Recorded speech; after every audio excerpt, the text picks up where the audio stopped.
All right, everyone. I will have Sam Driscoll from the Caniac Report in here in a little bit. I might change my tune when I make a live stream tomorrow, if I do one tomorrow, before I do the pregame show on Saturday. This team is frustrating in ways that seem almost unimaginable. Right before the overtime started, I had this overwhelming moment of optimism where I posted a video on X and I also posted a short on here where I said to enjoy the ride. That at least you had the ability to compare what was going on 6 seasons ago when we weren't making the playoffs. We were the brunt of every relocation joke. And of course, the haters are going to hate and they're going to come up with new things to say. Now the thing is Sebastian Aho's dirty, Jacob Slavin is dirty, and they pump usual Southerners are racist and stupid bullshit. Even though everybody from New York and Boston moves to North Carolina for some reason, despite how bad it is, according to them. What I'm frustrated about more than anything, and Sam Driscoll may have been the one when I bring him in here, he may have been the one that ultimately sounded the alarm on this first. If he did, credit to him, but I guarantee you he wishes he was wrong, and so does everyone else. We are on the verge of losing in the exact same manner that we did in the Eastern Conference Finals last season.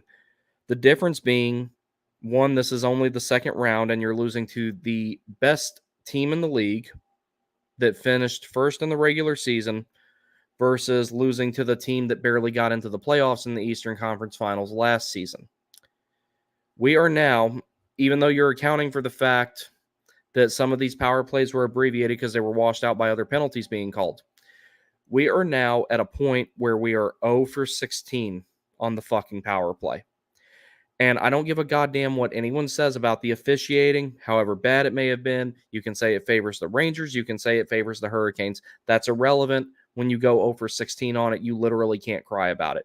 You cannot let the bully just take your lunch money and not even stand up for yourself and take an ass whipping to at least try to get it back and then complain that the bully took your lunch money. The whole reason I got the idea from that analogy was Justin Williams. We are at the point now where one of two things is going to happen. The Hurricanes will make drastic lineup changes and they will come out swinging, and they will either die fighting and extend this series, or they will go away without a whimper. There will not be an in-between. It will be an either a heroic showing or a pathetic one. There is nothing in between. So, what are we going to see on Saturday? That's anybody's guess. I wouldn't be surprised if we saw the exact same outcome that we saw tonight. And it's demoralizing as fuck because this was the first game in this whole series where I felt like Carolina truly dominated from beginning to end. Couldn't win the special teams battle again. Absolutely peppered shot attempts and shots on goal. Still didn't convert enough of them. And as I've stated before, the hot goaltender thing is an excuse. It sounds like an excuse because it is an excuse, and we are at the point where that excuse cannot be made anymore. There is absolutely zero reason why any goalie in this league should continue to beat this roster when it is significantly better than it was last season. Whether it's Shesterkin, Vasilevsky, Bobrovsky, Swayman, Ottinger, the list goes on. There's no reason why the Carolina Hurricanes should not be able to have put up 4 goals in at least 2 of these games. In the case of tonight, 3. And the series be 2-1, or at least the series be 3-0 in Carolina's favor even. There's no reason for any of this. And it is with a heavy heart, and I might change my mind about this tomorrow, but I gave it a lot of thought even before this game. It might be something I regret saying tomorrow. I understand that, and I've stated this before, Rod Brindamore coaching this team, or not coaching this team, I should say, would be like Nick Saban not coaching Alabama football or Bobby Cox not managing the Braves. It would be like Dale Earnhardt not driving a black number 3. It is that synonymous at this point. It doesn't. It's a hard thing to fathom But the definition of insanity is doing the same thing over and over and over again and expecting the exact same result. And that is where we are to a T. We have lost 2 overtime games and 1 game in regulation by 1 goal. The only difference is it's been 2 on the road and 1 at home. And it's the second round instead of the third. And it's the first place team instead of the last place playoff team. If something is not changed with this team, you have several core players who are in their prime. Aho, Svechnikov, the list goes on. Jacob Slavin, I would argue, will be in his prime until the day he retires, just because of his skill set. He doesn't need to play a fast-paced game. I love Brent Burns. I loved him a long time before he became a Hurricane. Funny guy, great guy, very charitable person. He loves animals, and so do I. And he was an amazing hockey player. But you cannot look at how tonight went and say that he played well. I don't like to call him a single point of failure, but he was definitely not as good as he could have been. And tonight it was a glaring issue that absolutely nobody can deny. To the point where they took him off the power play and put Tony DeAngelo there, but the power play still didn't score. And that's what I was saying when I did my show yesterday with Sam. The issues with special teams, particularly the power play, are systematic. The penalty kill looked significantly better tonight, but it may be too little too late for that, because if that penalty kill had showed up, we're not having this discussion right now. If that penalty kill had showed up in game 2, but it did not.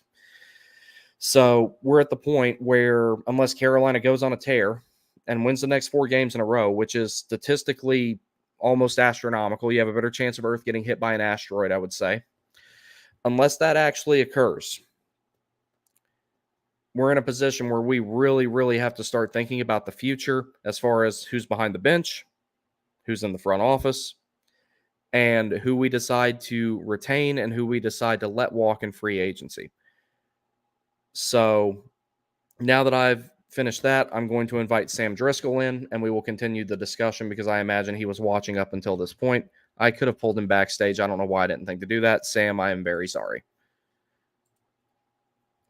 So let me get him in here, because I'm starting to feel a lot of his same sentiments.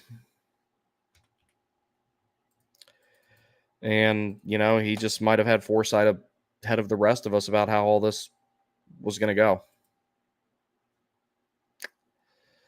All right.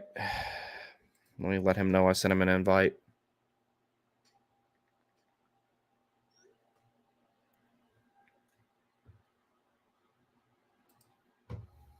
Travis, welcome back. I hope you're still not working, buddy. I hope you're getting to relax, because it's late. Not going to say much, but this podcast is probably the only shining light of this playoffs. Thanks for making us feel better. You're welcome. As much as this sucks, I do my best to... Let me bring Sam in here. Hey, buddy. What's up? As much as this sucks, I'll put Travis's comment back here. I do my best to have the contrast of knowing at least it's not 2018 and prior. But that excuse, it can't be made anymore. It's time to start doing things different. There is absolutely no way you can tell me. Let's say we have the same result on Saturday, scoreboard wise and everything. At this point, you cannot tell me it's a coaching issue. If Rod Brindamore really loves this team and wants to stay here, they will consider letting Jeff Daniels go and changing who's coaching the forwards. They will consider hiring a power play coach specifically for the power play. They will consider, and God, I hate to say this, they'll consider buying out Burns, because it would only be 1 season, or 2 actually, since he's got 2 left on his contract. We're asking him to retire, one of the 2. He has 1 left on his contract. Yeah, so if they buy him out, it would be 2 on the buyout. So that's something that has to start being considered. I understand Burns is good for the locker room, but he's not the player he was even a few months ago, and it's been evident in the playoffs, particularly in this series. I know I'm going to piss off a lot of people. Tony needs to get signed. Chatfield needs to get signed. Shea, I'm 50-50 on after this playoff series. I'll just be straight with you. Jarvis needs to get signed. I know people, J-Dub actually, who's in here, says that Nate just might not be a good fit long-term for this system, but also at the same time, I'm kind of like, I think the system has run its course. I hate to feel that way about it, but I don't see any way, unless they come back and win this series, I do not see any way you can remotely justify having the exact same 3 guys behind the bench next season. And honestly, I think I would let them go before I would let Waddell go, because Waddell did his job this year. This is not a roster problem. This is the guys behind the bench are not willing to amend the process to tailor to what they have on the ice problem. So I'm going to bring up these next 2 comments, and then I'll let you have what you have to say, because I know you probably have a lot to say yourself, because we're all a little shocked and disappointed right now. And 0 for 15 with a shorty allowed, pathetic. Yeah, that's what I'm getting at, dude. It's like that's why it's like, okay, we have this dominant play 5-on-5, but we're still losing. This is like one of the analogies I used before.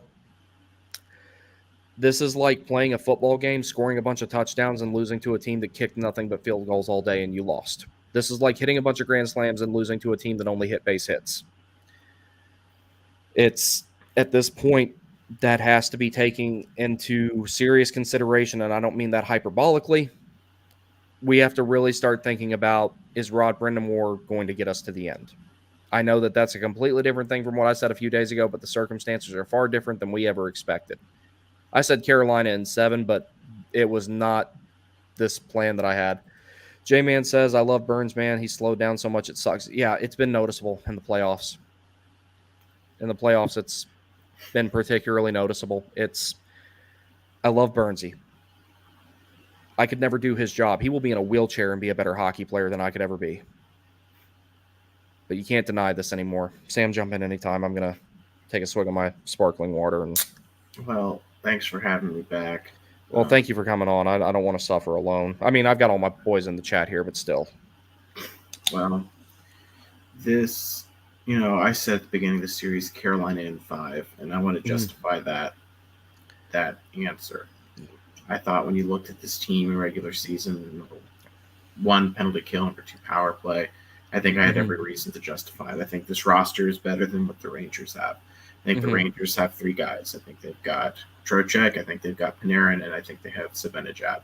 I don't really count Kreider, because if you don't give him in the front of the net, you've mitigated a lot of his abilities. So I think what I said was fair. And now I think it's either going to be a Rangers sweep or Rangers in 5.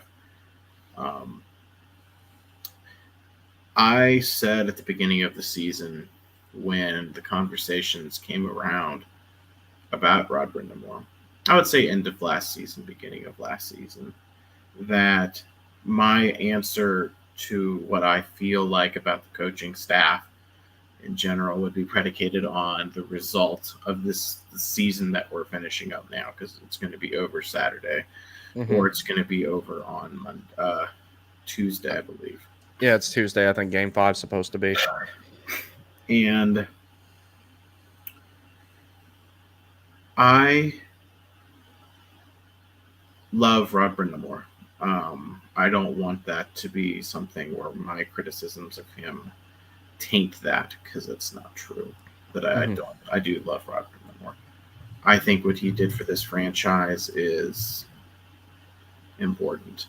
And it matters, and I stand by. He deserves a statue, and I would have liked to have had him one as a coach holding up the cup next to a player. I think the reality we're in now is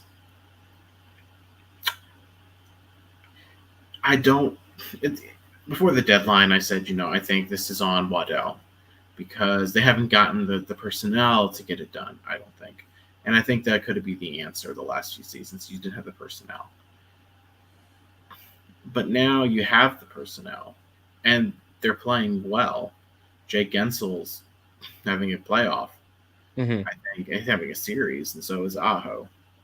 But the reality is nobody else is. And it's one of 2 things. I was talking to a buddy of mine who's an Avalanche fan. They know a thing or 2 about winning Stanley Cups, because they've done it recently. Right.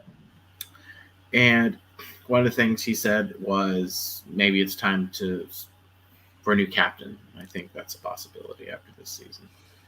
And I think that's a fair conversation to have too. But I don't think you can justify running back with the same coaching staff. And I think Tom Dundon, and I've said this, oh, good Lord, last season, this season, and the only one to say it. I think we know why Rod's not signed. Yeah. Speaking of percentage Rod stays, a week ago I would have said 100. Now I'm going to say 50. And that's generous. I know y'all love him, but TDA was not good in this game at all. He definitely had a couple of bad moments. There were a couple of turnovers he had where he just looked jittery with the puck. There was one that he, during the second 4-on-4 sequence, I was kind of like, what the fuck are you doing? It looked almost like he did a shot on goal. At that point, the whole team was rattled. But no, he definitely had some bad moments tonight. Hey, Kaniak, welcome back, bud. The system is not working. No, it's not. If the system was working, we've won at least one game. We're getting the... Go ahead. Rod's system would work for a team like the Islanders. I think they're built for it. This team is built for a system like... I'm just going to use the example. You're probably going to laugh. For a system like Sheldon Keefe's. That's more offensive in minded because we have skill. This is a skilled team. This isn't a team that's designed to go in and forecheck. H's, Kuznetsov, Aho, Svechnikov. I mean, Svechnikov can do it, but I mean, Jarvis can do it, but he's small. He's supposed to let skill take over, like Marty St. Louis, and I think that's his potential is Marty St. Louis. I think he can be the next Marty St. Louis. I think he's good enough to be that. Yeah. But I don't think you can blame. I mean, yeah, you blame the players, but this is the roster. This is it. You're not going to have another chance for another 3 years, maybe 4. Yeah, I mean, I think they'll make the playoffs, but cup contention, no. Not for at least 2. Probably more like 3. I mean, the one upside of it is if this is the situation we're in and everybody walks, the average age of the team is going to go down to like 23. That's the one good thing about it if that happens.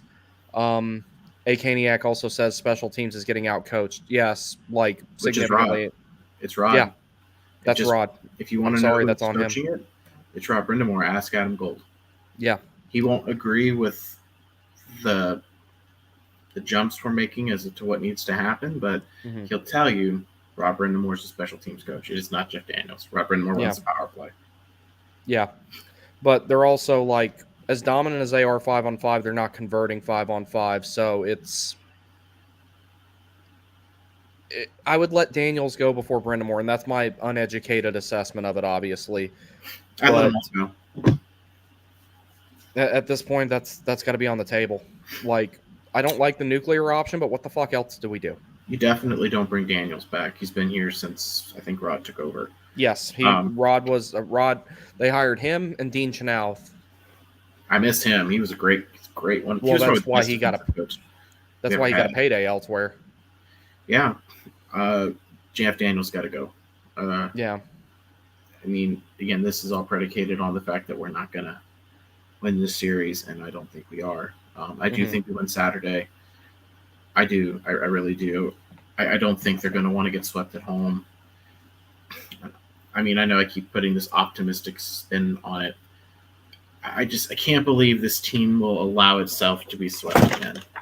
Yeah, in the second round by a team that they should have been able to beat, as opposed to the third round by a team they really should have been able to beat. J-Dub says the defense has been so bad they made me actually miss Pesce and I've wanted him gone all year. So my opinion on Pesce, I have always said that, like, and Sam made a good point about this the last time him and I discussed it.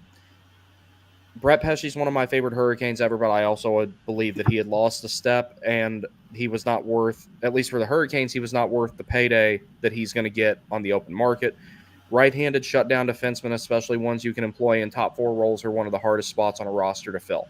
Brett Pesce fits that mold, and he can say, pay me because of it, and I hope he gets a really good payday somewhere, because the next contract he signs will be the most important one he signs in terms of making his money so that he can retire and live a peaceful life one day. He'll probably go to Toronto. If he wants to go to Toronto. It sounds like he wants to stay in the South. I wouldn't be surprised if like Nashville went out and got him or something like that, because he loves it here. But it's like the way things are going here with everybody walking. At this point I wouldn't be surprised if he stays and they pay him a little extra to keep him. I don't think they would, but it also, like, if they said, okay, you wanted 7, we wanted to give you 5, here's 6, 5 years, and he says okay, it wouldn't surprise me at that point. And the rebuild of the blue line, by the way, won't be long. No, that will take a year, because it's up front that's going to be a problem. Yeah, because you're going to have Slavin's getting signed. I know that's happening. I don't think Slavin's not going anywhere. So you'll have Slavin, you'll have Morrow, you'll have Nikishin coming up soon. You'll have Chatfield. I expect him to get signed. You still got Orlov for another season. The defense isn't going to be the problem. Well, that's why I'm okay with letting Shea walk, because you can sign. Orlov signed if you take a normal job out in the world, and they say you're only going to have it for 2 years, but here's some extra money to do it for 2 years, and then we'll reevaluate it later. And then they decide, okay, we like you, but we can't pay you the same thing, but you can work longer. Here's slightly less amount of money, but longer job security. You could maybe pay Orlov 6.5 or 6 to 6.5, I would say, and extend him for about 4 seasons. I think Orlov is going to age pretty well. He's very durable. Like, I'm not worried about like him becoming a liability on terms of injury and everything like that later. So if Shea walks, you can sign Orlov, and then you have your left side is Orlov, Nikishin, and Slavin. I'm not upset about that at all. Travis C says, is Shesterkin playing out of his mind, or do we just fall off? No, this is our problem. This is strictly a Hurricanes systematic issue. Like I said, saves too if you're shooting into my chest all day. Yeah, I was going to say, it's like they're that was one of the things I talked about in the pregame show. They're making it too damn easy for him. Shesterkin is not even having to, I'm not saying Shesterkin is not playing well, he is, but he's not having to be totally out of his mind. He did not have to make a whole lot of highlight reel saves tonight. Carolina has made it too easy for him this entire damn series. And that was what killed them against, no, I take that back. They did better against Bobrovsky last season in the conference finals, to the point I'm kind of like, you know what? If Bobrovsky wasn't there, Carolina sweeps that series. He was literally the mathematical difference. He was the single mathematical difference for them. He kept the games close enough for Tkachuk, for Hagee, so on and so forth, to be able to score enough goals to win. If you take Sergei Bobrovsky out of that equation, Florida does not win that series. In this occasion, Shesterkin is not making a difference in the manner in which Bobrovsky did, and it's not because Shesterkin is not capable of it. It's because he doesn't have to. To the Rangers' merits, they are doing everything they need to do to win, Shesterkin included. Carolina is beating themselves. That's why I'm like, what else is there to change? You going to trade Aho? Well, I mean, he has a no trade clause next season, but no. Are you going to let Slavin walk? No. Are you going to say, like, you can't blame the players? This is one of those times that you cannot blame the players. J-Dub also says, why did he just change all the lines the second we got to the playoffs? Moving Jarby off the top line was completely unnecessary. We were talking about that before, too. We're like, we don't understand why the lines have been changed the way that they have been changed. You mind if I read a couple things real quick? No, go right ahead. Tweeted out just some aftermath stuff. One of the first one being Kochetkov wouldn't talk after the game. He has nothing to be ashamed of. It ain't his fault. He's taken his heart, and I feel for the kid. And you start him Saturday. I agree. It's time to lay the foundation for the future. Tonight was not his fault.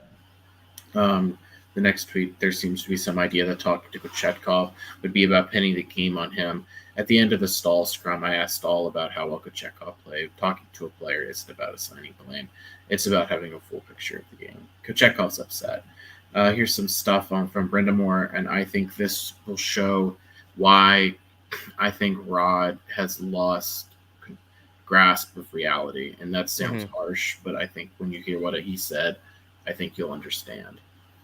Yeah, I Um, really do too. I don't. This is Rob Brindamore. Here's a few quotes. I don't know if I agree with Brindamore. Was after asked about Burns' struggles. I don't know if I agree with you on that. I thought he made actually some good rushes and had some good opportunities around the net there, floating some in. But I would disagree with you a little bit there. Next I, quote. I can't We're agree with that. we're I'm focusing on sorry. how bad we're playing, but we're really playing pretty damn good. And I look at that. I'm separating. There's two games going on here, and if you want to write the right story, that's what's going on. And we're losing one badly, but we're doing pretty damn good on the other one. So it's just how we can figure out how to make the story get a little better. That's the difference. Yeah. So J-Man says 100% Josh. I thought he would move Jarvie back for this game, but no. So that's one thing. Again, we discussed this before. It's almost like we saw all this coming. The time to experiment with everything between the pipes, the defense, and the forwards was game 2. So then you had a equal sample size of what does work and what doesn't work because there's only so many changes you could rationally make. Kyler said something to me earlier. He texted me, and I believe it was him that said, "It's the playoffs. Just go ahead and front load the lines." Somebody said it. I don't remember who it was because I've been getting texted all day. Excuse me. Um, the power play units have not really been shook up, other than them changing Tony, and he didn't really make a difference. He had some good moments tonight. He had some bad ones, just like everybody else. But at the end of the day, the players cannot be blamed. I feel particularly bad for Kochekov. He was This crying. shit, man. Seriously, If you watch the video, you can after see the goal, yeah, you can see some tears in his eye. At least his eyes look a little teary eyed. fuck, man. That poor kid. He laid it all out there They tonight. threw When him he in an awful situation, and So he here's another thing battled. where I have to have some criticism of Rod. Why in the fuck was there not a morning skate? I know that Rangers he knows skated. better than me, but at the Rangers same skated. time, yeah, they did, and they played like they skated. It's it's almost like he's trying to lose his job at this point.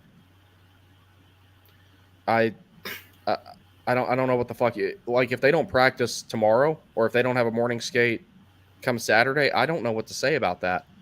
We're torpedoing this season. Yeah. We really are. Fly Henry Fly, I haven't seen you in a bit, bud. Hope you're doing good. RBA is rhetorical most overrated coach in the league and has been evidently outcoached by every serious playoff team in playoff games. No, that's not fair. That's a very unfair criticism. He's not overrated. He is an excellent coach. He brought this team out of the worst era it has ever been in and prevented us from being moved. I will not say he's overrated. I will say this series he's being outcoached by his mentor and Peter Laviolette, his Stanley Cup winning coach. There is And see, nobody oh in the shit, you know NHL what? who knows him better than You're Peter making a Laviolette. good point about that because Maurice beat him last year. Yep. Laviolette's beating him this year. Yep.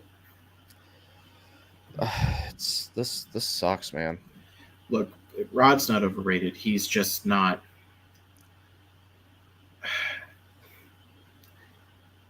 The group they have, either Rod is, and if you want to compare him to someone, I would say I think he's a combination of Paul Maurice and Peter Laviolette. Those were his two main coaches when he was in Carolina. Those were his two only coaches when he was in Carolina. That's true. Paul Maurice, Peter Laviolette, Paul Maurice twice. Paul Maurice, very defensive-minded coach. That's who he is. Peter Laviolette is very much so a get the offense going. Your goaltender will bail you out. Doesn't matter if you give up some opportunities. That is Paul Maurice. Or that's Peter Laviolette. And I think you see a mix of it here. I think it's more Paul Maurice, less Peter Laviolette. I think Rod has the stubbornness of Peter Laviolette. Paul Maurice will change and adapt, and I think that shows why he's been in the league as long as he has. Peter Laviolette will absolutely not do that. He's stubborn. He wants it his way, and right now he's getting his way. Yeah. And yes, in this series, and I said it at the beginning when we all talked, and y'all laughed at me. Not you, but y'all. Being everybody else. That you can't. This wasn't as lopsided as a coaching battle as you thought, as y'all thought it was going to be.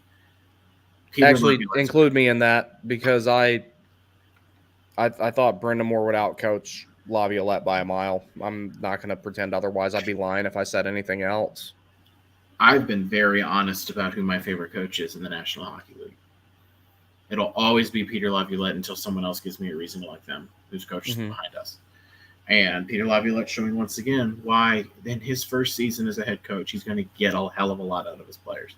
And just why I think the Rangers are going to win the Stanley Cup.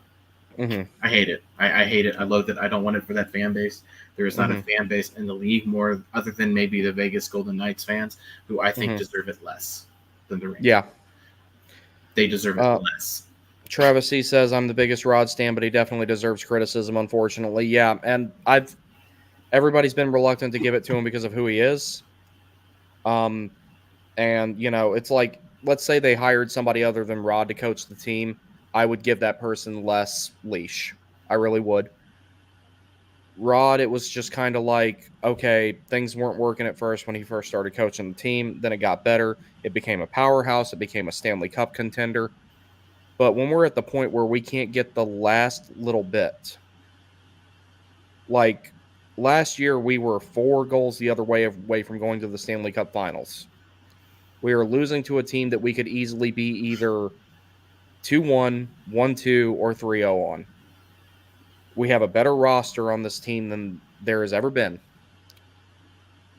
At this point, the leadership has to be looked at.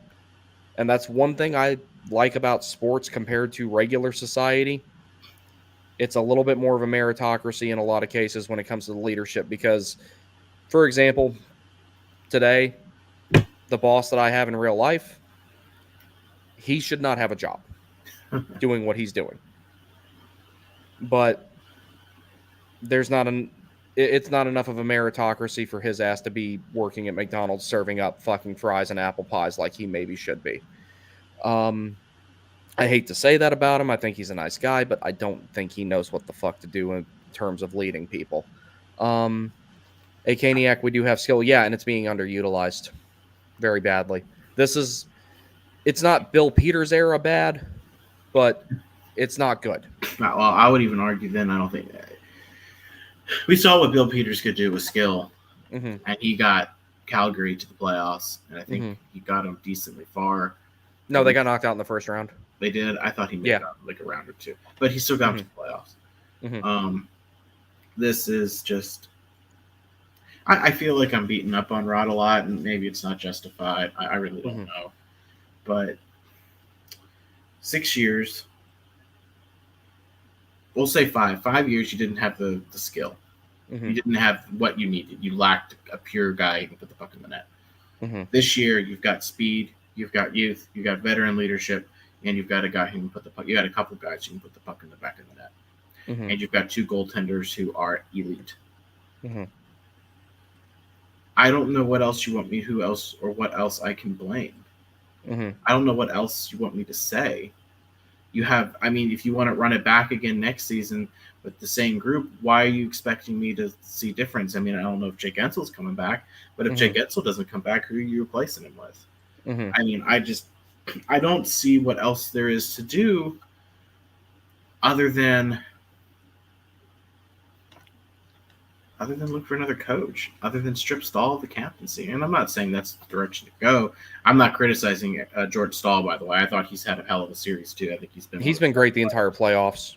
He's been out of his mind. He's not showing his age like Burns has. Jordo's been doing everything he's supposed to do. Win the faceoffs, play well defensively, lay the body. He was one of the few guys I think tonight actually looked like he wanted to win during the entire game. And we don't really have much of a sample size of overtime to show who played well there because it didn't last that long. Fly Henry Fly says he refuses to adjust in playoff games, and it literally only seemed like top line, Natchez, Slavin, and TDA wanted to win. Yeah, some adjustments should have been made in game 2, and they were not. And well, I mean, the ones that were made didn't make any damn sense, like Comtois coming in over Kuznetsov and then not playing at all, basically in overtime. And I don't know what the deal is with Nason not playing in overtime. He's one of those guys that should be eating more minutes right now, than he should in a lot of other situations because he's someone who can put greasy goals past someone like Shesterkin, who you're not really going to beat with clean looks. So I'm just gonna, just because I think it's good to have an idea. These are just several coaches that are available right now on the market. I don't believe they've been hired yet. Don Granado, former team was Buffalo. Todd McClellan, former team LA. DJ Smith, former team Ottawa. David Quinn, former team the Sharks. Dave Hextall, former team the Kraken. Craig Berube, former team the Blues. Sheldon Keefe, former team Toronto. And I'm sure there's some other coaches out there as well. Woodcroft's out there still too. Yeah, Woodcroft. I'm trying to think of a few others. There's some assistants around. Maybe you get one of Tampa's. Someone who knows how to win. Yeah. Close to that. I want someone with experience behind the bench next. Yeah. Kaniak says maybe Rod should not be running the power play. I agree. Power play coaches are a thing. Maybe it's, if you don't have Rod, or if you still have Rod next season, there needs to be that fourth person to strictly focus on the power play, because it's literally costing us our shot at going to a Stanley Cup with the best team we've ever had. I have this not horrible. The reality is, I think if you fire anybody on the coaching staff, they're all gone. I don't think Rod. I believe that back. Too. I don't think Rod comes back if Jeff Daniels doesn't come back, or Tim Lewis. It just doesn't seem like how that's going to go. Maybe, but I doubt it. I think it's a matter of we'll see what happens, but. Lends credence to my belief that you shouldn't sign anybody during the playoffs. Yeah, and you've definitely been right about that so far. I don't like it. Be very clear. I don't like being right about any of this about Rod. That was one of the things I said before I brought you on. I don't know if you were watching the first part of the stream. I said you sounded the alarm on a lot of this shit a long time ago. And I was like, he didn't want to be right, but you're not Luke DeCock, who's just pessimistic 24/7 regardless, it seems like. I've watched the team for a long time. I know bad. I know good. And this team is good. This team's really good. I could read you the roster from the 06 run, and I could read you this roster, and we can compare everything. Not even close. This team is... You could not look me in the eyes and say that Dougie Waite and Mark Recchi are better than Jake Gensel and Evgeny Kuznetsov. Not even close. Can't. Are they great hockey players? Absolutely, they're great. They were great hockey players for their time. If you take, like I've said before, if you take Gretzky, Messier, Howe, etc., even in putting them in modern gear, and you drop them in the NHL right now, they would still be good players, but they would not be the groundbreaking standouts that they were in their time. Everything has changed. If you take Austin Watson and put him back in time in the 1994 Stanley Cup Finals, he will be the best player on the ice far and away, and it wouldn't even be close. And that's another thing I'm tired of with the broadcast. That'll be the one good thing that'll happen about us getting eliminated is I haven't heard about 1994 this much since 1995. They won't fucking shut up about goddamn 1994. Okay, we get it, NHL. You're getting the narrative you wanted. But yeah, no, if Rod stays and if this entire coaching staff stays, which I think that possibility is pretty much gone now as far as the entire coaching staff staying, they have to hire a separate power play coach because 0 for 16 is fucking unexcusable. I don't care if some of them were abbreviated because they were washed out by other penalties. It's unexcusable. It's really just, there's no way that I can say, oh, well, if we maybe it's because of, no. J-Man says if we were even marginally better on specials, we would have at least one game so far. If we were marginally better on specials, we've won all three. We've at least won two. It's literally making the mathematical difference for us not to be winning specials right now. I just, let's see. J-Dub says Natchez, Jarvis, Gunsel, KK, Kuzi. None of those guys are good at dumping in and forechecking.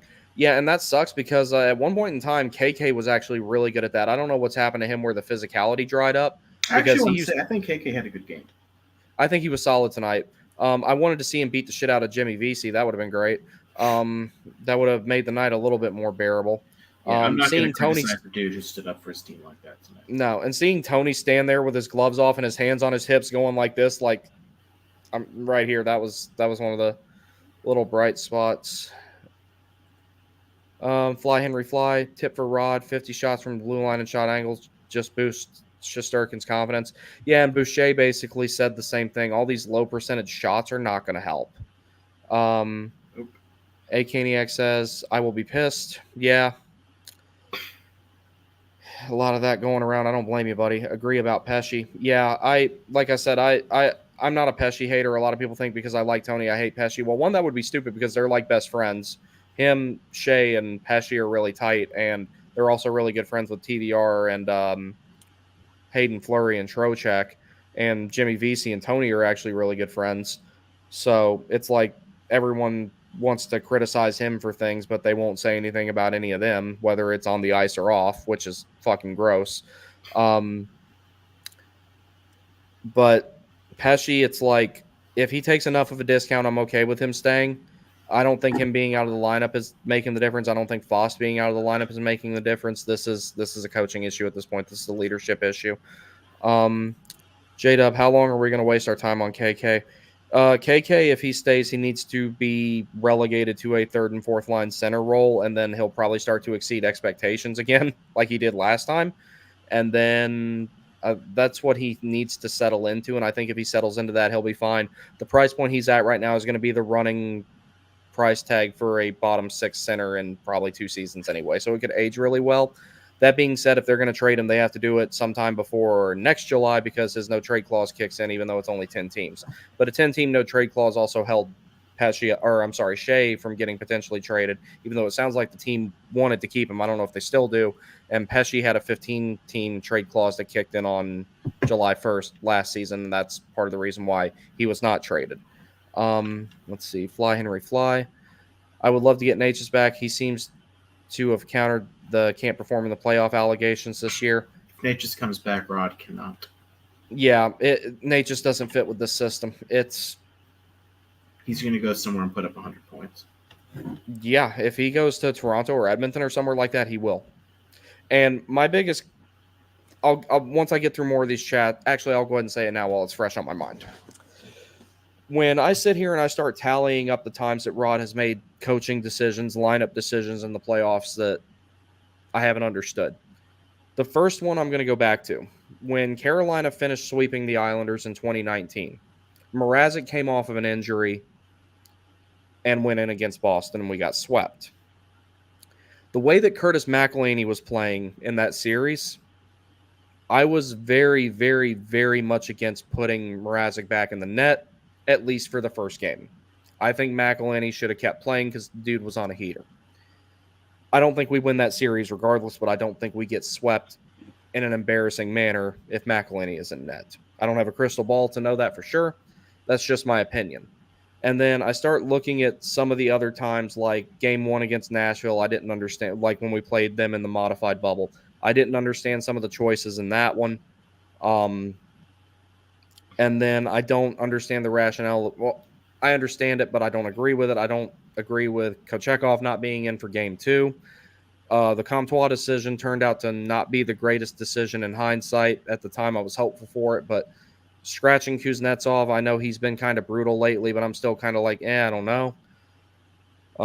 The decisions that are not panning out well for Rod have been piling up in this series. They really played Jenga with it. And I want to be clear again because I've already been hit hard for my thought on this.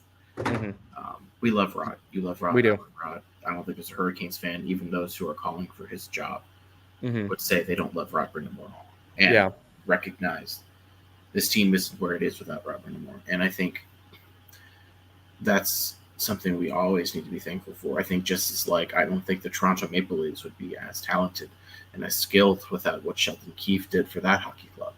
Because he coached a lot of those guys when they were in our leagues. And Rod, an integral part of this group for a long time. And I think if the people who are his friends take off the rose-colored glasses, but realize this is where it is. People with the rose-colored glasses about Brent Burns would realize he's not good. He can't do this anymore. If you keep him next season, that's fine. He needs to not be on top Eric Slavin. I don't really care who you put with Slavin, but it can't be Burns. Mm-hmm. Well, I'd like for them to bring Tony back. I know he had some bad moments tonight, but overall, I think I'm not saying bring him back long term. I'm not His saying pay him a ton. that were bad. Mm-hmm. You're not blaming him on the shorthanded goal. I mean, or you're not blaming him on any of the goals. I refuse to do that. I think they were both on Burns. Mm-hmm. I think Burns turned the puck over at the blue line, and they got odd man rushes. No, the first one was he was on the ice for the first one, but I don't think he made a mistake on that one. Their first one. Can we keep Gensel? I hope so. I think Jake Gensel has got the potential to be a really good long-term fit with this team. I don't think he's the problem. I know it took him a little bit to get going with shooting the puck, but Jake Gensel, I remember watching him play when he won the cup with the Penguins. And I was like, if Sidney Crosby was not on this team, this motherfucker would have a Conn Smythe, without a doubt. That guy picks his corners. He does not hesitate to shoot. He is a specialist at that. He is one of the purest snipers in the game. And then suddenly he gets here, he gets to the playoffs, and he starts hesitating to shoot until game 2 against the Rangers. That's why I'm like, it just feels like a coaching issue because Jake Gensel loves to shoot the puck. He loves to take it to a high danger area and shoot it. You know, it's like you said, it's like he also has kind of the skill set of, like, he's like another Aho, but he plays wing, but he likes to shoot more than Aho does. So that's one of those things where I think we need to keep him. We need to keep Jarvis, and Nate just depends on what we do with the coaching staff and everything. Because I don't want to know what's been said. I will go read whatever the post-game comments were, other than the ones you already read at some point. I'm afraid to read them right now because whatever they are, they're going to make me mad. I mean, I can hit you with a couple more real quick. Go right ahead. I'm here for it. Chip Alexander. Brendan Moore says shorthanded goal by Rangers took a lot of life out of the group. Brendan Moore says loss hurts and team is down as far as can be, but as team has to pick itself up quickly. Sir, it's your job to pick this team up. And that seems to be something he might be with this. He might not be ready for at this point. I'm going to go ahead and amend. I'm going to go ahead and just, again, list. And it's kind of changed, and it's going to fluctuate all the time on who right now my top coaches are. Mm-hmm. And I'm going based off the roster, assuming we can bring a lot of these guys back, especially the forward group. Number 1, I think, is Jay Woodcroft. We saw what he did in Edmonton, and I think he ran them to the Stanley Cup Eastern Conference or Western Conference Finals last year. I think it's where they got taken out by Vegas, I think. Woodcroft's been a very good coach there. Number 2 is going to shock a lot of people. I'm going to say Sheldon Keefe. Talk about a guy who knows how to work a system. I don't believe necessarily. I think it's a lot of it's in the locker room. Tavares, I think, could be a part of the problem there. Maybe Marner. I think it is Marner. He just doesn't seem to care. If you look at the game-winning goal from Boston, he just stopped playing like 2 seconds before the goal. Sheldon Keefe knows how to work a solid offense and an offensive system, which is what we need to be. And Sheldon Keefe would have here that he never had in Toronto, a solid defensive core. Number 3, sticking with Babcock, a guy who's going to come in here and look at everyone and say, you had it easy the last 6 years. This team's too good not to win a Stanley Cup. And I'm running you guys with the Stanley Cup. You want to see what that man did with Detroit? Come in and do it here. And but those are my top 3. I've only got one right now, and that would be Woodcroft if something doesn't get worked out with Brendan Moore. If he stays in Daniels and is gone, I'm not opposed to it, but we can't keep doing the exact same shit. Even if we try something different and it doesn't work out, we've got to go for it because, like, I'm convinced Waddell should keep his job because he went for it this year. He did his part. Yeah. So, let's see that KK contract awful. It has the potential to age well still, but right now, no, it does not look good. Well, I think I'm getting ready to hop off because go ahead, buddy. Whenever you're ready to go. Yeah, I'm pissed off too. I'm gonna have a hard time sleeping tonight. But when I jump on here and talk for a little bit, it kind of helps me curtail things. I kind of wish I'd done that the other night instead of writing that post. And I'm afraid to go back on X tonight because if I see something that pisses me off, I'm gonna fucking lose my fucking mind on somebody. I'm not angry. I was angry the other night. Mm-hmm. I'm sad. I'm disappointed. I'm confused. I don't know how to feel. Sam and I will probably record an episode tomorrow. If not tomorrow, we'll do it after game 4. I still got to catch up on y'all's last one. But it's a lot to think about. And appreciate you having me back. And I'll be there for game 4. I'm going to go see the boys out because been with them all year. And I'm going to be there at the end because I think it's possible. So Yeah, I'll be there. I'll be there. There'll be mostly Rangers fans there, and they've earned that. Good for them. So I guess we'll see what happens, and I'll be back later. And we'll chat again later. Yep. I'm gonna do a pre. Hey, the other Sam, what's up, buddy? Yeah, I'm gonna do a pregame show on Saturday because like that's my way of seeing them off since I don't live there, and Yeah. it's like every year I go to the home opener, they get eliminated in the playoffs, so I'm not going to the home opener this time. I don't have to worry about them raising a fucking banner this time. So. Well, how about this? If I'm at the arena, I'll pregame you from inside PNC. I'll join up then, and then you guys can take a look at inside PNC arena. I'll say hi for about 5 minutes, and then we'll see what they can do. See if they can put on a show for the fans one last time. Yeah, that'll work. I will say this though: if they do come back and win the series, All bets are off. Yeah, at that point, but like I said, we got a better chance of getting hit by an asteroid. Yeah, that's true. All right. All right, buddy. Thank you for joining me. I appreciate it, man. Anytime. All right, guys. I'll keep going through the chats here. Let's see. Yes, but Shea and H's are probably both gone if they bring back Gensel. I used to be really bullish on getting Shea signed. Now I don't really care. I love the idea of a defense first type of system. I really do. I'm the guy who back checks and blocks shots in beer league. Trust me, I'm all about defense. Part of that is because I can't put a puck in a soccer net, but I love the idea of defense first and that offensive opportunities will create themselves if you do the right things defensively. And 99% of the 99% of the time with Carolina, that's true. But it's not true when it matters. Like tonight, like game 2 and game 1. Even when they do everything right, albeit in game 1, it was only for a few minutes here and there. When you do everything right and you still get that result, Brendan Moore's idea of coaching the game, unfortunately, it may just be a little bit archaic.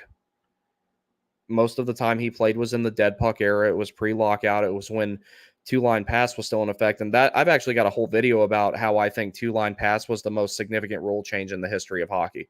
I legitimately believe that. Let's see. The passing in the series isn't good enough and has equated too many fast breaks the opposite way. Yes, that, and to add to it, when they do get in the zone, there's been a lot of times where they've been making, I hear John Forsland in my head, one pass too many, one pass too many, one pass too many. It's like they either don't pass it well enough or they make too many crisp, well-executed passes and they screw themselves out of a scoring opportunity. Hey, Kaniak agreed, not on the players. I don't blame the players at all for this. Last season, I couldn't blame them, and this one I definitely can't. There's no way around it. This is not a player's issue. It's really not. Akaniak says Piotr was fine. Yeah, Piotr did his job. I do not put this on Kochekov at all. That's one of the things that has always annoyed me about a lot of Hurricanes fans before Tony DeAngelo came along. Their favorite thing to do was blame the goaltending. It's like, and I used to be guilty of that too. They used to blame Cam Ward for everything.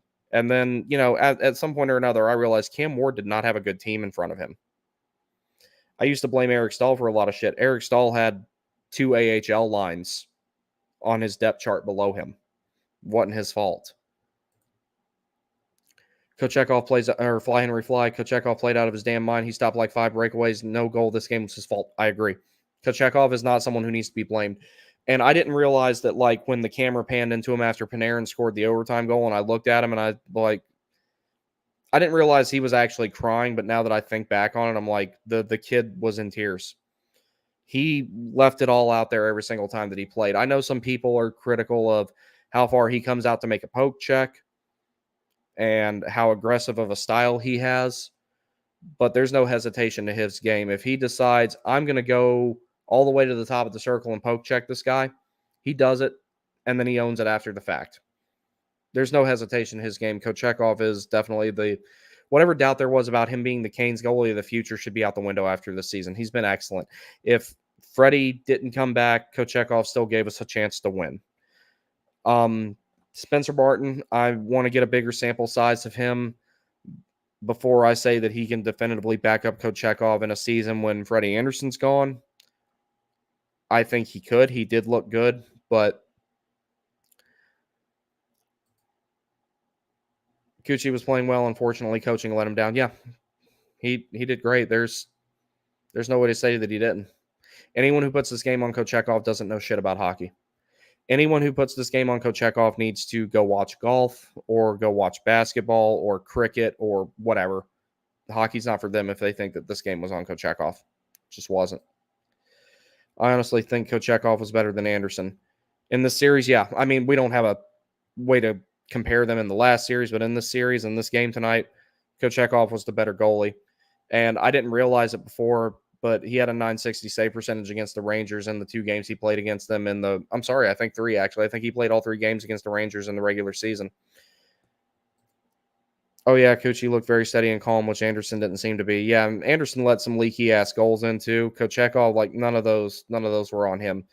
When he had to make saves, he did it. He was called upon. He got it done. The team in front of him didn't get it done primarily because of the coaching. And I hate to sound like I'm scapegoating Rod and Jeff Daniels and Tim Gleason, but what the fuck? What else is there? We're running into the exact same result, and we have a significantly better team than we had last season, and we're running into it a round earlier. This game is 5-2 or 6-2 without Kochetkov. New Cam Ward, unfortunately, this damn team is cursed. Yeah, it definitely feels that way. Overrated doesn't mean bad. That is true. Maurice's coaching style was so boring while he was here. Yeah, it was. Both times.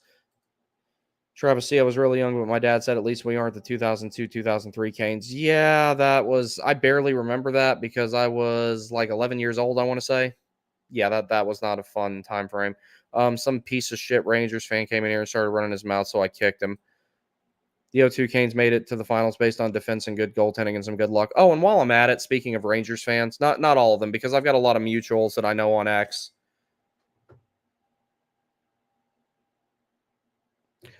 I have some mutuals that I know on X that are Rangers fans, like Laugh for MVP and all those guys that are really cool. And I've got Rangers fans that I'm friends with in real life that are really cool. So this isn't directed at them. But I've noticed that, like, a lot of them, like, there's certain other, like, Rangers podcasts and shit that, like, if you scroll through their fucking pages, every time they lose a game, they only blame the refs. They never say, they'll never say the things I'm saying right now. Like, this is where Carolina's deficient at. They're deficient on the power play. They're deficient on the penalty kill, even though the penalty kill looked significantly better tonight. And they actually, like, made adjustments to the Rangers power play. And we still lost, which sucks. But they just weren't good enough tonight. They've not been good enough the whole series. They've been close, but still, it's the horseshoes and hand grenades thing. And a lot of them only blame the officials. Even some of their official type of reporters only blame the officials. They won't sit here and say the things that I'm saying right now, that the Sams over at Caniac Report have said, that Griffin AB say over at Caniac Sessions, where they'll point out the deficiencies with our team. We can still criticize the officiating, but at the end of the day, I'm also going to criticize whatever the Canes are doing wrong, as I've done from the get-go. But all some of them are doing anytime the Rangers lose is blame the officials. It's stupid. It is unintuitive. It is short-sighted. That's one of the reasons I started my own thing, because I knew I could at least be better than them. The 0-2 Canes made it to the finals based on defense and goaltending and some good luck. Yes, very much so. Yeah. And, that was like Brind'Amour and Francis were both very defensively competent centers on top of that. Wasn't the 0-2 regular season bad, though? No. The 0-2 season was where they went to the Stanley Cup Finals and they lost to the Detroit Red Wings in 5 games. And then the season after that was bad. It was kind of the same thing with the Cup team. The Cup team the season after, when a lot of players left in free agency, was bad. If there was any repeat discussions around either of those teams, they shouldn't have been had. I was about to say, what do you guys think of the Kuznetsov scratch? So I talked about that last night and in the open, or when I did the pregame show today. The rationale behind that was kind of confusing to me, and there were some comments in here that made perfect sense that, he looked kind of brutal and everything like that. But the lines being changed up right before the playoffs and not being acclimated to each other, I think was part of the problem. Kuznetsov is one of those guys that you bring in to add offense, particularly through puck distribution, and that's where Carolina was lacking at. And I think taking him out of the lineup ultimately was more harm than good. But hindsight is 2020 with that. So yeah, they weren't that good during the regular season in 2002. Yeah, I don't remember what their record was and everything, but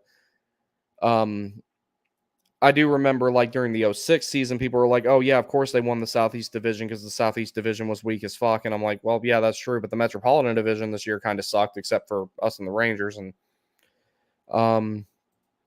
let's see, they had 61 points, I think, but you're right. They did make the playoffs. Akaniak says 91 points in 01-02, and that was pretty good back then. Samuel Wallace, who is the gentleman you saw step into the frame behind Sam Driscoll right before he jumped off. Canes looked defeated in a tied game in the third period, and I blame that on the players. What cost us this game was the power play, and I blame that on coach. Yeah. The only reason why I can't lay a lot of blame on the players is I think they're sitting there watching history repeat itself. Andrei Svechnikov was chomping at the bit to get this opportunity from not being able to play in the playoffs last season. And I think what's going through their mind is like, I don't know what else we can do. We've been here before, and now we're here even sooner than we were last season. I hate that they look defeated, and I hate that they feel like that they're, maybe they're giving up. But at the same time, though, it's kind of like, what else can they do? Players got added, and they're getting the same result. I don't. But the power play not producing 0 for 16 has got to be deflating the whole team, too. So, I don't know. Luke is always super pessimistic. That's the thing I don't like about him. Even when there's good things to talk about, Luke DeCock still kind of like has to find a bad thing to talk about. He's one of those guys that's just the hyper pessimist to where, oh, well, I'm glad I was wrong. And then when he's right, he's like, I told you so. He's not exactly someone that I would want to invite to like my apartment for a party or anything like that. Travis C, I'm talking about the year after 2002, 2003. Yeah, that year I remember them being bad. Yeah, they completely fell off after that and then went to the finals in 2002.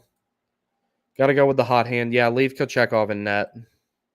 Do we want Sheldon Keefe? I'm personally more on the idea of if we do make a coaching change to go with Woodcroft, because I would like to see what he would do with a team with depth. Edmonton was basically McDavid, Draisaitl, and then everybody else was not as good on the depth chart. Like the depth chart pound for pound, player for player, as far as talent distribution throughout the lineup was not as good in Edmonton, but you didn't need it because you had, or in theory, you didn't need it because you had McDavid and Draisaitl. Whereas this team, should they retain enough of it and the prospects pan out, it'll have plenty of depth. So that's why I think that maybe he would be a good guy to do it, and he won't be so attached to the franchise because it kind of looks like Brendan Moore can't see the forest for the trees sometimes with this. If he does stay, he's got to change his perspective on some stuff. And by extension, the way that things are getting executed on the ice are going to have to change a little bit, which they did some this season. After the players-only meeting, there were more clean entries, and this team did so well the rest of the season. And now suddenly when we need it the most, because let's say that they did win the series and go to the next one and then go to the Stanley Cup Finals, this was probably the hardest matchup that they had left. This one right here. This matchup would have been significantly harder than anyone they would face in the next round, and probably anyone from the Western Conference. And yes, I include Colorado in that. This was the one they had to win. And their confidence would have skyrocketed out of this. You just beat the President's Trophy winner, and you still got plenty left in the tank because it was only the second round. And as much as I don't like this playoff format, in this case, that would have been a benefit for the Hurricanes. I missed the whole 1v8 thing. But Sheldon Keefe, I understand Sam Driscoll's whole idea with it. Me, I'm like, I don't know. I'd have to give that some serious thought. Because I I'll be straight with you. I didn't even think about or put a whole lot of thought into who would coach this team if Brendamore's not doing it, because I didn't think we'd be in this position right now. I really didn't.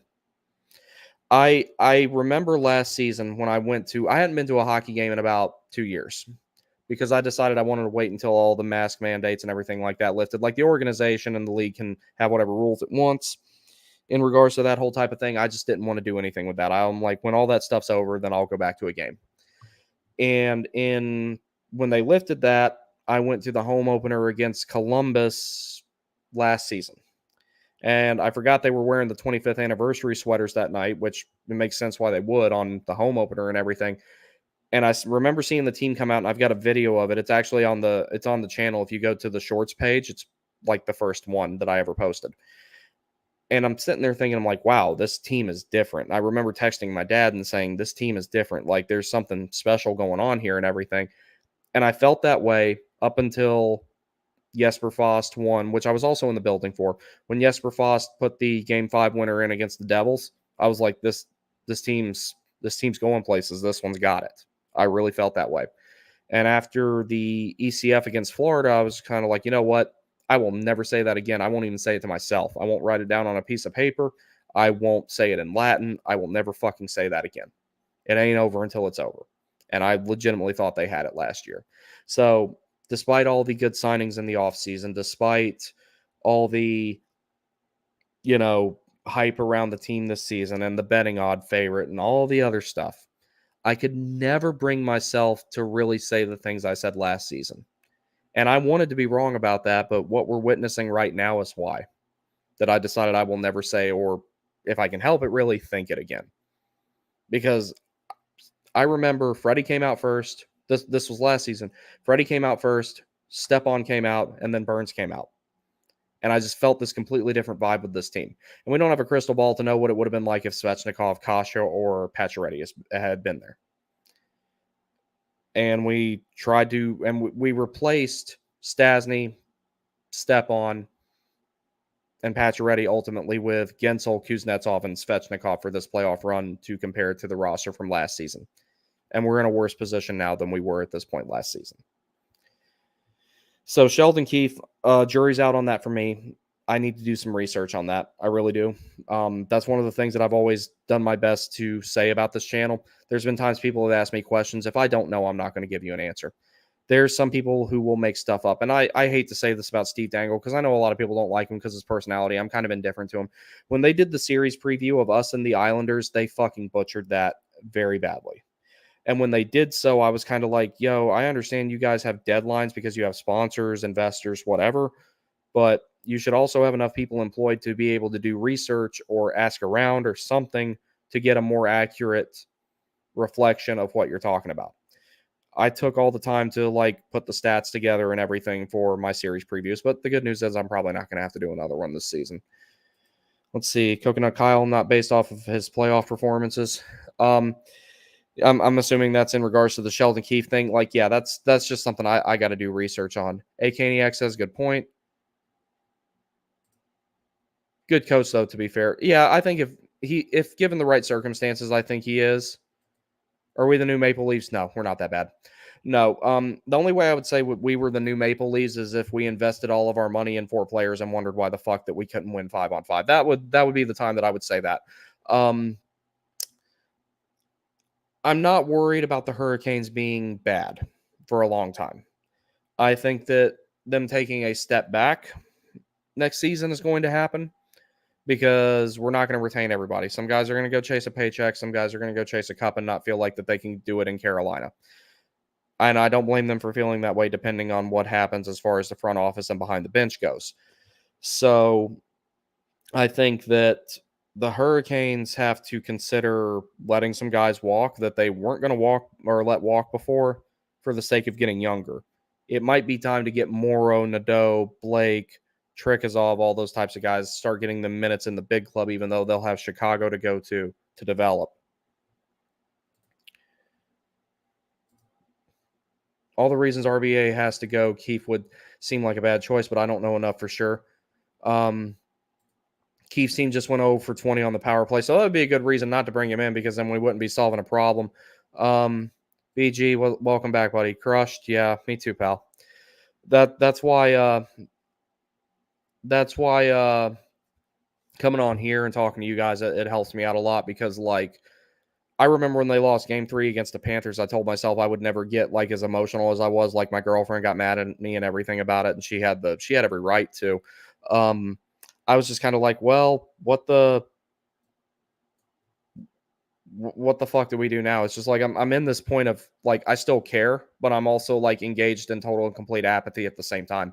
It's a very weird feeling. It's not indifference, but it's also like I'm already deciding like, you know, when I'm going to renew my iRacing subscription because I only play it during the summer because during winter I watch hockey all the time. And, do I want to try to go to Atlanta for a Braves game this year?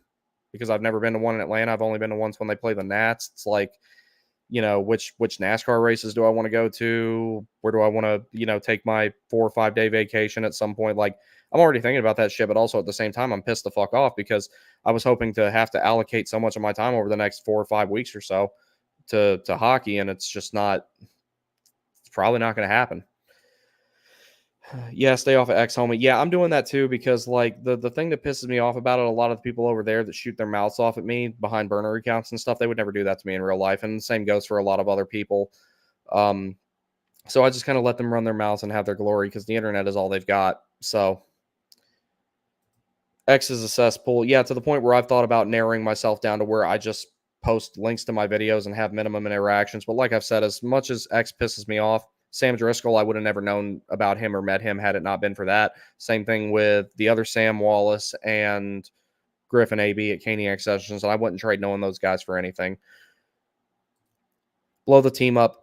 It wouldn't be a full on blowing up. It would be more of a sign less than half the guys we planned on signing type of thing.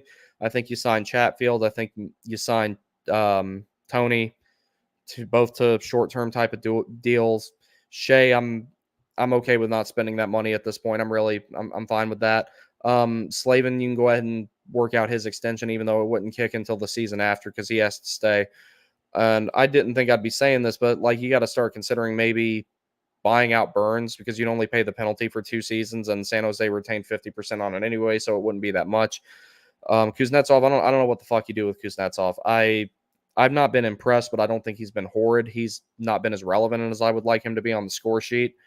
Brendy Gone and Blair 9 says, yeah, I'm starting to feel like that's an inevitability at this point. I don't see any way that they work something out after this. Oh, and while I'm thinking about it, just to get to that, and I'm going to grab myself another water here to talk about that. Things seemed like that they were about ironed out until suddenly things started leaking about it, and some people felt that Brenda Moore was getting unfairly treated by the organization. And then Dundon went and talked to, I want to say it was either Ovies and Giglio or Adam Gold, one of the two. And he said that, this is a much to do about nothing. It'll get done. And now it's been crickets ever since. I'm wondering if like somebody somewhere like purposely did the whole sabotaging thing with Brenda Moore, and it's hard to like get contracts signed like once you're in the playoffs and everything. Anyway, you have other things to worry about. I don't know if we'll ever know all the details of that. If there was like intentional psychological warfare involved with that, if there was something that was actually like okay with Brenda Moore, if someone was trying to do him a solid and actually caused him some problems. I don't know if we'll ever know those things. I imagine to some degree we will because it's 2024 and secrets are not really kept now. Eventually we'll know. But it's still weird to me. Hey, Caniac, again, appreciate the stream, guys. Good to hear your insights. Yes, and thank you for joining us because this is therapeutic for me because, like, I went in today feeling really good. One of the guys I know at work, him and I were talking about the game and everything, and he's a Rangers fan, and we were, expecting Carolina to win tonight, and he said he was actually kind of, like, worried about us getting going and everything because of, how hard that the Hurricanes can all play and how they can be a good collective, cohesive unit, and then it's just not been there. Not enough to win. On 5-on-5, it's been fine for the most part, but power play's not been good enough. The penalty kill, it's gotten back to form for the most part, I think, tonight, but too little too late, maybe. Because if it had been like that in the first 2 games, Carolina's probably up 2-1 in this series. Aho, Jarvis, Gensel, Foss, Tavo, Svetch, Martinuk, Stahl, keep rest, fair game. Defense keep Slavin, Chatty, start Piotr, everything else wide open. Slavin's not going anywhere. I'm gonna get annoyed on July 1st when all the insiders and experts and shit start saying, "Oh, Slavin's gonna be a free agent next season. What are you gonna do with Slavin's not going anywhere?" Honestly, this is where I have an unpopular opinion. If someone said you either have to give up Aho or Slavin, I'm giving up Aho. I'm dead serious. There is no one better. Aho is not the very, very best at what he does. What role he plays, Slavin is. I'm not giving up Slavin. Jarvis, yeah, he's got to get signed. Gensel, I would like to see him get signed. Fost, if he keeps playing, I would like to get him on another short-term deal. Tavo, the only thing with Tavo is we have a replacement waiting on him. Felix Unger-Sorm is literally the exact same player who's younger with a who could potentially have a similar or a higher ceiling. So I'm not going to say to totally keep Teravainen. Svech, yeah, Svechnikov, he's not going anywhere. I think he's been all right. I hate the penalties he's taking.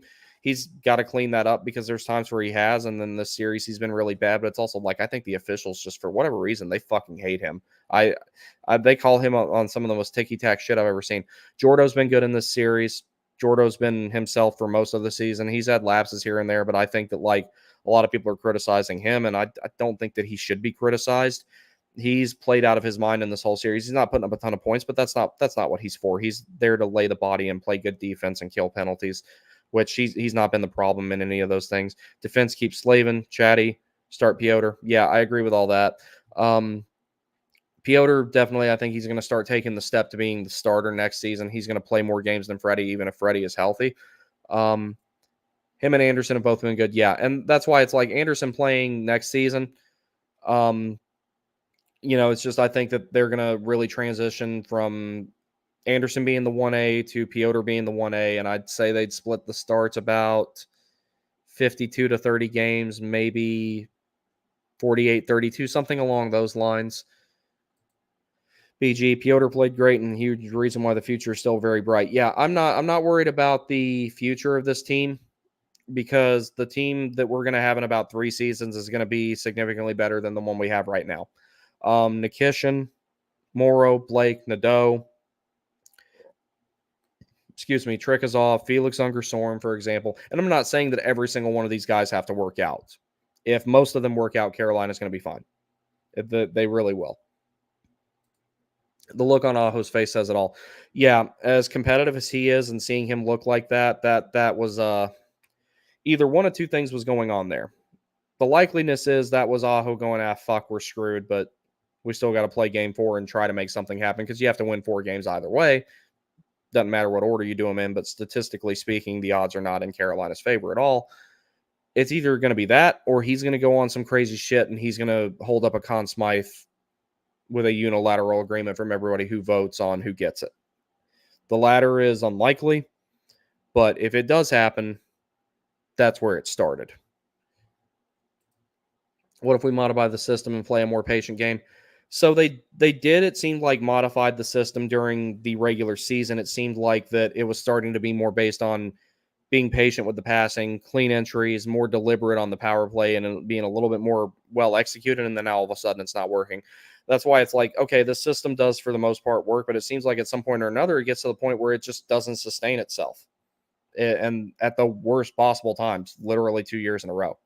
And then in 2022, we lost to the same team in 7 games that we're losing to right now. And, there were a bunch of other things you could point out. The defense was not nearly as good in that series, yet we took it to 7 games. Granted, the Rangers are a better team now than they were back then, but we also didn't have Anderson. Ronta got hurt and Kochekov was in net. It's just a lot to fathom, man. It's like, I don't really know what else you can change at this point. It's like this system, the only way it's going to change, I think, that will be enough is if there's someone new behind the bench, and that might have to include Rod moving on. I would hate for it to be that way, but I don't see any other solution. No. Dallas. If Carolina can't win the cup, I would like to see Dallas win it. Reason being is because I really like Miro Heiskanen, Rope Hintz, Jason Robertson, Yanni Hakanpää, former Hurricane, and Esa Lindell. Those are some of my favorite non-Hurricanes. I've also grown very fond of Jake Ottinger. So if Dallas wins the Stanley Cup and Carolina doesn't, I'm fine with that. Let's see. Brindamore, after I asked about Burns' struggles, I don't know if I agree with you on that. I thought he made actually some good rushers and had some good opportunities around the net there floating. Yeah, there were times where he had good opportunities, but he coughed up the puck. And that's not just this game. It's been a couple of them now where he's had some really brutal turnovers. Some in, but I would disagree with you there a little bit there. Corey Laviolette. Yeah, Sam was talking about that when he was still on here. Fallen Hero, the based legend. Good game. Yeah, thank you, buddy. Good game to you too. Yeah, like no one blame the officiating. No one blame anything, but you can blame the Hurricanes however you want to blame them. The Rangers are winning this series on merit because they're doing what they need to do to win. Carolina's making it too easy on Shesterkin. They're not converting on the power play, and the penalty kill has been absolute garbage until tonight. Too little, too late that the penalty kill got solved. Same, bro. Same. Devastated. Been doing what I can to lift up y'all with graphics, but I don't have it in me tonight. Just going to sit with this hurt. We love the team hurt hard, so the losses hurt more. Yeah, it does. And that's one of the things that like pisses me off when people say that, oh, the Canes don't have any real fans. Look, nobody showed up for games for 9 years. Okay, first off, that is historically inaccurate because people didn't stop coming to games because the team started losing a lot. People stopped coming to games because it looked like nothing was ever going to get any better. So in the shortened season with the old lockout, the one that I want to say it was 2011 or yeah, it was 2011, 2000. No, it was 2012, 2013, the half season. I was overseas then. And I remember they signed Simmon and Jordan Stahl, if I remember correctly, and people started coming back to games for a little while because it looked like, okay, we're going to take the next step now. We've got this great 1-2 punch at center. We got a guy who can put up 40 goals, so on and so forth. And that team just totally did not work. And just for the record, Alexander Simmon is one of my most hated Hurricanes of all time. And if I saw that guy walking down the street, I would fucking go off on him. He wouldn't understand a word I'm saying, but I would let him know how I felt. So the team never really saw anybody getting better. At one point in time, our top prospects were Victor Rask, Ryan Murphy, and Chris Terry. Whereas now it's Jackson Blake, Bradley Nadeau, Alexander Nikishin, Felix Unger-Sorm, and Scott Morrow. We have come a long way. We're taking a step back at the moment with this series. But that's why I said to enjoy the ride. It was going to be a long and bumpy ride, and it doesn't look like it's going to be as long as it was supposed to be, but here we are. Anybody who questions my loyalty or the loyalty of most of our fans, most of our real ones, the ones that didn't just up and show back up when the team started winning again and started becoming relevant again and making the playoffs again, we feel a lot of the pain right now. And mark my words on this core of this team, regardless of who ends up coaching it and regardless of who they bring in to build around the core, this core will win a cup. Mark my words on that as I live and breathe. This core will win a cup. I don't know how long we're going to have to wait, but it will. When that day comes where we finally do get it, the amount of jubilation and joy that we feel in that moment, we will feel it in a way that the casual fan cannot begin to accustom to. They cannot fathom what we will feel in that moment. I cannot tell you the number of times that I've met people that did not give a fuck about whatever particular... You know what? I know exactly who I'm going to take a shot at. The Taylor Swift lovers of the world who suddenly decided that they wanted to watch football because of Travis Kelce. They can never know the joy that I would have felt if the Panthers had won the Super Bowl against the Broncos. And I'm not even that big of a football fan. They'll never understand how great I felt when Jorge Soler hit that home run that ultimately led to the Braves winning the World Series in 6 games a couple of years ago. They will never understand when this team lifts up a cup. They will never understand or be able to feel the joy that we felt. So, or that we will feel. But they also can't understand the pain right now. Luckily, all of us are in here together to be like, you know what? Yeah, we do. So, it sucks, but Daraj Ozul, how you doing, buddy? Good to see you. This is therapy for me, my guy. Thanks for coming on and doing this. Hard to believe we're talking about next year this early in May. It is. This is something. I don't think anybody saw this coming. I don't think anybody who is halfway intuitive about this game had no idea this was going to happen. Anyone who said the Rangers were going to sweep didn't come to that conclusion logically or mathematically. They were just probably saying this team's going to win because I said so. And if it was the other way around right now, if Carolina was up 3-0, I would have been like, there's no fucking way I saw that coming. No, there's no way I saw that coming.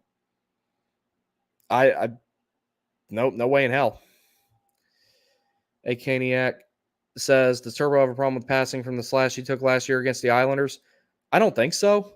I think Turbo's age is catching up with him, partially, and he does have injuries piling up and everything like that. You notice he wears a tinted visor now because he's had concussions and stuff, but I just think that he's lost a step. It happens to some people sooner than others, and that's why it's like I think that you kind of let him walk, maybe bring Felix Unger-Sorm in, and I think Unger-Sorm is one of those guys that will make the team next season. Morrow potentially could. Jackson Blake, I think he'll make the team. Nadeau, I think he could make the team. And when the season after that comes around, Nikishin's going to make the team on day one. I'm not worried about that. Coconut Kyle, if they called penalties like they call in special, you'd hear a lot less complaints from me. Yeah, they seem to have it out for him. They always have. And, by extension, that's another thing that I got to get to. Even if I go fully on to, because I got to give this some thought before I take an official position on it. Even if I go fully on to the move on from Brind'Amour idea, if I actually get to that point, I'm still going to, I've got a script written for a video that the only thing that's waiting is the outcome. If Brind'Amour gets in the Hall of Fame or not, regardless of what happens with him as far as coaching the Hurricanes, I think he should be there. I think it's stupid that the Hockey Hall of Fame does not have a combination criteria to say, okay, you were a pretty good player, but you were a great coach too. That's enough contribution to the game as a whole to put you in. They shouldn't be separate. Same thing with like, hey, you were a pretty good player, but you're an even better GM. They should be in the Hockey Hall of Fame. That's it. If your overall contributions to the game combined are enough together, it shouldn't be a separate criteria if you're a player or a coach. I will always advocate that Rod Brind'Amour should be in the Hall of Fame, and I'm putting this video together why I'm making this really big argument, and it's probably going to have to be more than one part of why Brind'Amour should be in the Hall of Fame. I will still make that video. I'm just waiting to see if the title of it's going to be Finally or What Took So Long or why is he still not in the Hall of Fame, which I think it's going to be that one. He pissed somebody off somewhere. And by extension, I think that's part of the reason why we have some of the trouble that we have with officiating sometimes is like Brind'Amour really upset somebody. But the thing that bothers me about it is, and I hate to keep talking about the military today, but one of the things I got taught in the military is if you have a problem, you need to come up with at least one solution. Typically, you were asked for 3. And Brind'Amour stated some of the things that he thought would help out the officiating, and he got the cold shoulder about it. But he's got a point on all of it. I don't know if y'all ever saw that, but it's an interview he did with Elliot Friedman where he was talking about, hey, here's some things that we could do to make the officiating easier. And for the most part, with some caveats and with some modifications that I personally would make, I agreed with him. So, that might be one thing. We might get a break in the officiating aspect if he's not here anymore. Because it seems like him and Wes McCauley are friends. They played college hockey together, and it seems like even he doesn't like him anymore. So I don't know. Let's see. Got that one already. BG, your graphics are amazing. Yes, they are. This little frame right here and my little background and everything like that. Actually, I'll show it to you real quick. That background I have in the back, I'm trying to see if there's an easier way for me to show it. I want to show the whole thing. Hold on one second. Nope, that ain't working. Okay. That whole background in the back there, he made that for me too, and it looks really good. And speaking of, yeah, BG says thanks. Yeah, dude, I don't blame you for not wanting to make any graphics tonight. It's rough. Skinner was our future. Yeah, I was pissed when they traded him, but in hindsight, I think that was the right decision because now we have Kochekov and we will have Nikishin thanks to that trade. And I don't think he would have fit with Brind'Amour's system. And Brind'Amour's system is something that is a good foundation to build on, whether it's him that takes it the rest of the way or somebody else. It got us out of the dark ages because if you take Rod Brind'Amour out of that equation, this channel is probably called Neutral Hockey because I wouldn't have followed another team, and this team would have been in Houston or Quebec or somewhere. Like, for real, him and Justin Williams and Tom Dundon, of course, and Don Waddell saved this franchise from relocating. They really did. Do you, bud? You don't owe us anything, BG. No, he does not. He's great. There was no Super Bowl 50. It's just a blank space in time. Yeah, that's what I choose to tell myself too, because I was seeing a girl who was a Broncos fan at the time, and she gave less of a fuck about football than I ever did. But she gloated about it the entire time. This pain makes the pain makes the joy that much sweeter. Yes, and we will get there. This core will win a cup. Sebastian Aho will hold up a cup. Jacob Slavin will hold up a cup. It just looks like we're going to have to wait longer than what we initially thought. They better at least not get swept. This is 23 ECF all over again, all 1-goal games. Yeah, that's something we were talking about earlier in the stream, where I was kind of like, bro, I don't want to see this happen again, but damn, like, what else can we do? Have my Canes tattoo on my leg. We are true diehards, and like you said, we will have our day in the sun. And when we do, I will cry tears of joy and hope that you have a great night, bro. Let's go, Canes. Yeah, I agree with you, pal. Let's go, Canes. I remember, I don't have it anymore, but there was a video. I don't know if you can see him back there. Here, let me turn this way. That dog right there that's laying on that bed back there. I remember the night that the Hurricanes were playing against the Devils in 2019 in the 81st game of the season. And I got home from work and I was watching that game and I was on pins and needles. I was almost my lip was almost bleeding from how much I was like biting my own lip, because I was just fucking terrified of how that whole game was going to go. Niederreiter scored the third goal. And you would have thought that I would have yelled and I would have went crazy. I didn't say a fucking word. I just sat there and I was just like on edge the entire time. Every little thing that happened on that TV, I was like, ooh, fuck, you know. And the last minute or so, I finally started yelling. I said, boys, don't make this fucking interesting. Please don't make this fucking interesting. They're up 3-1. And then Forsland's calling out how much time is left between Washington and Montreal. And Mrazek made a save, I want to say, with about 7 seconds left, and I'm holding that dog back there in my arms like this, and I'm standing up, and then the horn goes off. John Forsland says the Carolina Hurricanes are on their way to the Stanley Cup playoffs, and I'm jumping up and down and spinning around in circles with that dog in my hand, and then I put him down on the couch, and I texted my dad, and I said, I think I'm going to cry, and I teared up because I was like, finally, this bullshit is over. It's going to be similar emotions when we get to the cup, I think. And then it was even better that I live by DC and that we beat the Capitals in the first round. But like, I remember like that type of feeling, and I can only imagine how amplified it would be to win a cup. If it happens this year, it's really going to be, but I mean, that's highly, highly unlikely at this point. J-Dub says, good night, Travis. Yeah, good night, buddy. Good night, guys. Just BG, just who I am, heartbroken right now. Thanks for all the support. More stuff to come with me in the morning take two. Absolutely. Yeah, we got all kinds of cool stuff. Brendan Moore should absolutely be in the Hall of Fame as a player. The numbers can be crunched to show why. I think, yeah, that's what I'm working on. And I'm hoping that the next generation of the Professional Hockey Writers Association, or whoever it is, I forgot, that has the votes on this type of stuff. Defense has become so underappreciated. The guy who wins the Selke is not the guy who's the best defensive forward, for example. It's the best defensive forward with 40 points. The Norris is based almost entirely on points. It seems like the last guy I thought that really, really earned it at both ends of the ice was Cale Makar. I don't understand that. I really don't. What bothers me the most is that Rod sees the same results, but I don't think he had any inclination to change any element of the system. Yeah, that's what's bothering me too. It's like it's in a position. Here, J-Dub. I need to get my mind off the game. Y'all have a good one. Yeah, you too, buddy. I'll see you sometime in the future. Yeah, the lack of changing anything is. I don't know what I just don't know. Like, I'm at a loss for any type of solution. Granted, I mean, I'm not as close to the situation as anybody there, and it's ultimately completely inconsequential to me at the end of the day, other than the fact that me being upset about it. There's like no situation I see where you can't make a coaching change and expect anything to be different.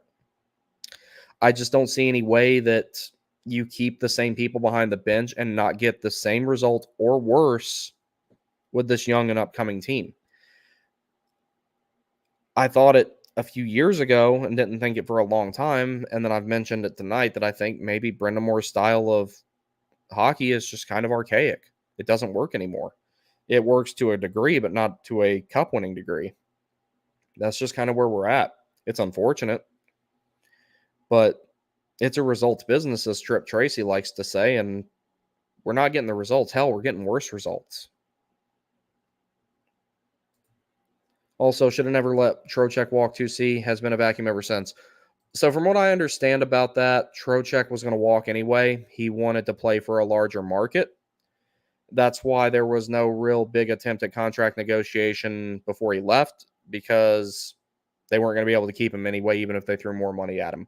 And there's a lot of players, Panarin being one of them actually, who like to play in those big markets. And then there's guys like KK, albeit he's not been his best by any means, that enjoys playing in a smaller market where there's not so many eyeballs on him. Me personally, I wouldn't like playing somewhere like Toronto because, you cough a puck up and it leads to a goal. You probably wouldn't be able to walk down the street without getting pelted with poutine and Molson Canadian by people who could never do your job, and getting hit pieces wrote on you by obese reporters in the Montreal Gazette like they did to KK, because that one reporter, I don't know if it's the same guy or not. I think it is.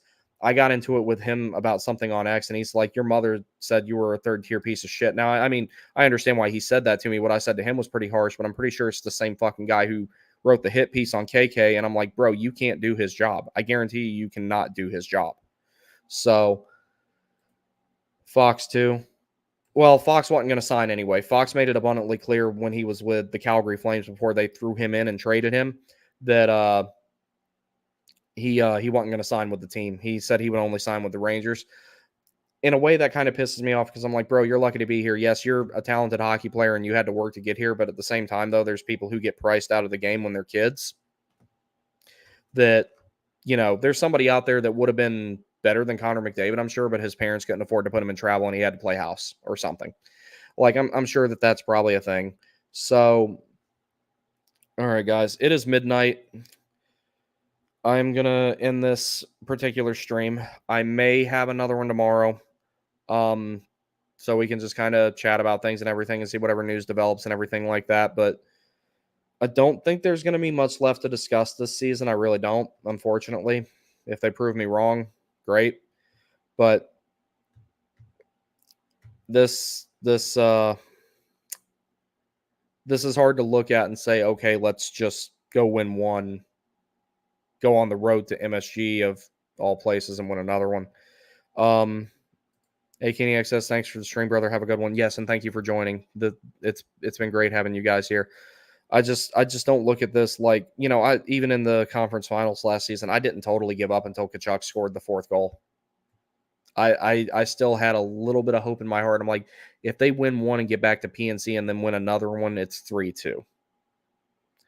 That's what I was hoping for, because I'm like, you know what? At that point, it's a series. I don't feel that this time. I really don't. It sucks, but like,